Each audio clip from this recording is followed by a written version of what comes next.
कृष्णाय वासुदेवाय हरे परमात्मने प्रणतक क्लेशनाशाय गोविंदाय नमो नमः। स्वागत है आप सभी का मेरे YouTube चैनल पर। मैं हरिओम शर्मा आज आपको अजय एकादशी की कथा सुना रहा हूँ। अजय एकादशी का महत्व है। अर्जुन ने कहा कि हे पुंडरीकाक्ष, मैंने श्रावण शुक्ल एकादशी अर्थात पुत्रदा एकादशी का विस्तार से वर्णन सुना। अब आप कृपा करके मुझे भाद्रपद माह के कृष्ण पक्ष की एकादशी के विषय में बताइए। इस एकादशी का क्या नाम है तथा इसके व्रत का क्या विधान है? इसका व्रत करने से किस फल की प्राप्ति होती है? कौन से देवता की पूजा की जाती है और क्या कथा है? भगवान श्री कृष्ण का एक कुंती पुत्र भाद्रपद माह के कृष्ण पक्ष की एकादशी को अजय एकादशी कहते हैं। इसका व्रत करने से सभी पाप नष्ट हो जाते हैं।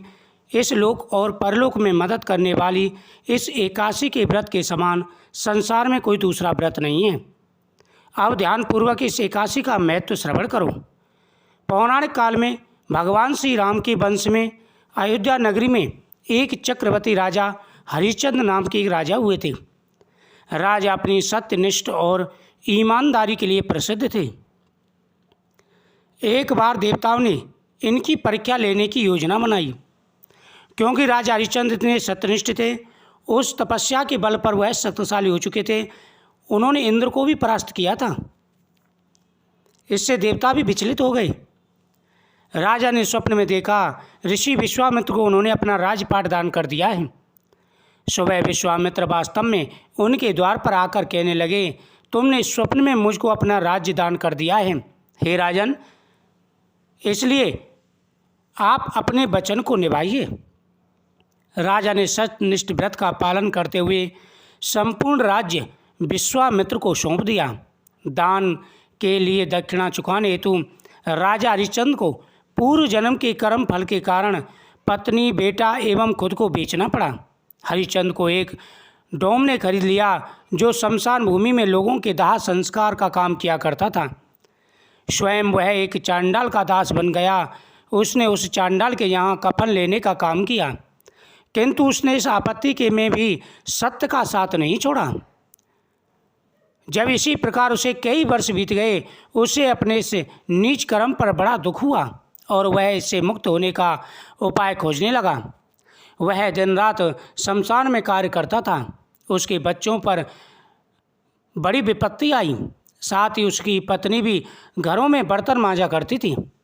इतना कष्ट सहा जो कि एक चक्रवर्ती राजा था अपने सत्य के कारण, लेकिन कितना भी कष्ट आया, कितने भी दुख आए, राजा ने कभी भी सत्य का साथ नहीं छोड़ा।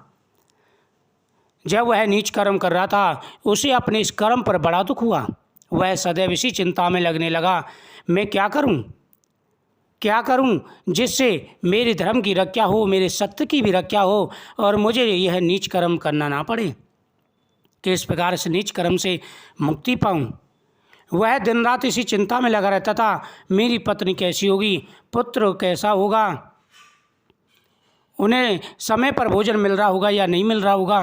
वह ऐसी चिंता में लगा रहता था और भगवान से, ईश्वर से, गोविंद से प्रार्थना करता कि हे गोविंद, कृपा करके मुझे कोई मार्ग सुझाइए जिससे मेरे धर्म की रक्षा हो। एक बार की बात है, वह इसी चिंता में बैठा था। गौतम ऋषि उनके पास पहुँचे। हरिश्चंद्र ने उन्हें प्रणाम किया, अपनी दुख भरी कथा उनसे कहने लगे। राजा हरिश्चंद्र की दुख भरी कहानी सुनकर गौतम ऋषि भी अत्यंत दुखी हुए और उन्होंने राजा से कहा, ये राजन, भादो मास के कृष्ण पक्ष की एकादशी का नाम अजय एकादशी है। तुम उस एकादशी का विधान पूर्वक व्रत करो तथा रात्रि को जागरण करो, इससे तुम्हारी सभी पाप नष्ट हो जाएंगे। इस प्रकार राजा ने कहा कि हे ऋषिवर, आपने मुझे उपाय तो बता दिया, कृपा करके ये भी बताइए कि इसकी विधि क्या है, किस प्रकार से पूजन किया जाता है, कौन से देवता का पूजन करूं, क्या पूजन करूं, ये मुझे कुछ भी ज्ञात नहीं है। गौतम ऋषि कहने लगे कि हे राजन, एकादशी के दिन सर्वप्रथम भगवान गोविंद का नाम उच्चारण करते हुए स्नान करना चाहिए। स्नान करने के बाद में सूर्यदेव को अर्घ्य देना चाहिए।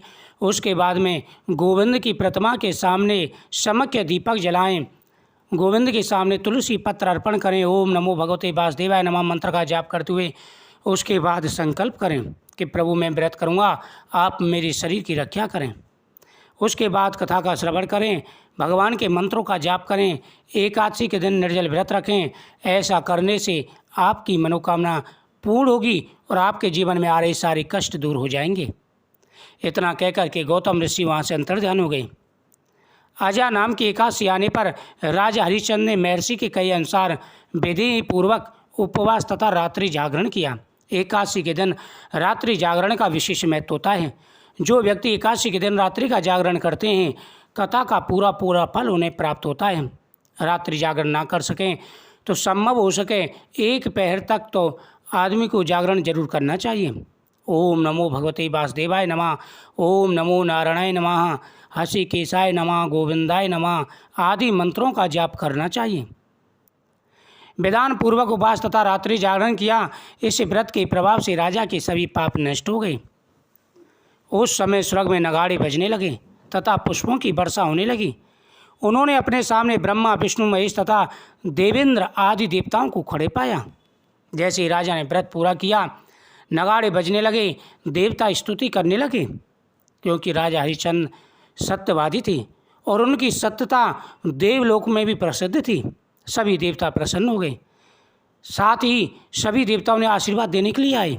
उन्होंने अपने मृतक पुत्र को जीवित तथा अपनी पत्नी को राजसी वस्त्र तथा आभूषणों से परिपूर्ण देखा। व्रत के प्रभाव से राजा को पुनः अपने राज्य की प्राप्ति हुई। वास्तव में एक ऋषि ने राजा की परीक्षा लेने के लिए यह सब कौतुक किया था, परंतु अजा एकादशी के व्रत के प्रभाव से ऋषि द्वारा रची गई सारी माया समाप्त हो गई और अंत में हरिश्चंद्र अपने परिवार से स्वर्गलोक को गया। हे राजन, इस एकादशी का यही महत्व है।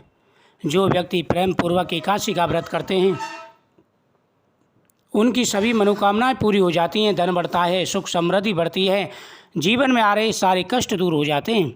जो मनुष्य इस उपवास को विधान पूर्वक करते हैं तथा रात्रि जागरण करते हैं, उनके सभी पाप नष्ट हो जाते हैं और अंत में वे स्वर्गलोक को प्राप्त होते हैं। एकादशी व्रत की कथा के श्रवण मात्र से ही अश्वमेध यज्ञ का फल प्राप्त होता है। जो व्यक्ति एकादशी के दिन भगवान केशव की कथा का श्रवण करते हैं, उनके मंत्रों का जाप करते हैं, उनके सभी कार्य सिद्ध हो जाते हैं, धन बढ़ता है, जीवन में आ रहे सारे कष्ट दूर हो जाते हैं। इस दिन भगवान गोविंद की पूजा के बाद में भगवान का शिव का पूजन करना चाहिए, गौ माता की पूजा करनी चाहिए। ऐसा करने से व्रत की पूर्णता होती है। इस दिन एक समय भोजन करें, वो भी फलाहार करें। अन्न का भोजन नहीं करना चाहिए। इस दिन चावल का प्रयोग नहीं करना चाहिए। विधान पूर्वक की गई इस कथा का, इस व्रत का विशेष महत्व होता है। जीवन में आ रहे सारे कष्ट दूर हो जाते हैं, बड़े बड़े कष्ट दूर हो जाते हैं और भगवान कृष्ण की कृपा बनी रहती है। गृहस्थियों को एकादशी का व्रत अवश्य करना चाहिए। एकादशी कृष्ण पक्ष और शुक्ल पक्ष की दोनों समान होती हैं। साल में 24 एकादशी आती हैं। अधिक मास की 2 एकादशी और होती हैं, जो कुल 26 एकादशियों का महत्व होता है। मुझे उम्मीद है आपको ये कथा बहुत ही सुंदर लगी होगी, साथ ही एकादशी का महत्व भी समझ में आया होगा। इस प्रकार से आप इस व्रत को करें, आपके सारे कष्ट दूर हो जाएंगे। वीडियो को ज़्यादा से ज़्यादा शेयर करें, चैनल को सब्सक्राइब करें, बगल में बेल आइकन बटन को दबा के ऑल को दबा दें हर वीडियो को नोटिफिकेशन पाने के लिए।